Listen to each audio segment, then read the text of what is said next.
मुझे ये लगने लगा है कि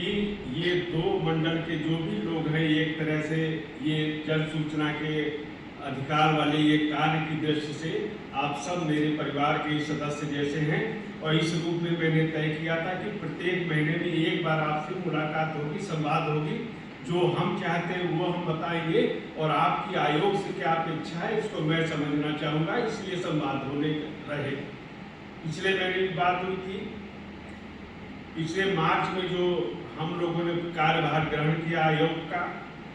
उस समय करीब 30,000 पेंडिंग फाइलें थी हम लोगों के पास, और ये लगभग 5 महीने में इतनी तेजी से काम किया गया है। हमारे सारे नागरिकों को ये अधिकार प्राप्त है, वो शासन से अपनी सूचना प्राप्त कर सकते हैं। लेकिन ये भी सोचना पड़ेगा कि अधिकार कभी अकेला नहीं होता, अधिकार का एक दूसरा पहलू भी होता है, उसमें कर्तव्य का समावेश होता है। अब कर्तव्य सूचना के अधिकार तो ये है, लेकिन जैसे हम लोग संविधान है, संविधान में जो सुप्रीम कोर्ट के भी निर्णय आए हैं, एक तो संविधान के शब्द हैं वो महत्वपूर्ण, और दूसरा उन शब्दों का जो भावना है उसका भी महत्व है। इसी तरह जो ये एक्ट है, इसके जो नियम है, इसके जो शब्द हैं उनका महत्व है, और इसके साथ साथ उसकी भावना का भी, उनके अनुभव जो है,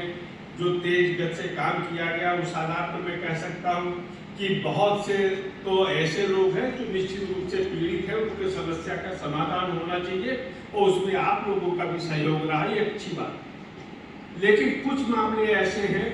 कि जिसमें हमने देखा है कि वो सूचना से अधिक लगता है कि कई बार उनके कुछ उसमें और भी उद्देश्य, मैं उसको विस्तार से नहीं कहना चाहता,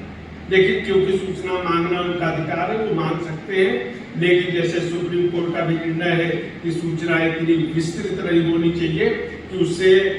ऑफिस के कार्यों में या जनहित के कार्यों में बाधा पड़े।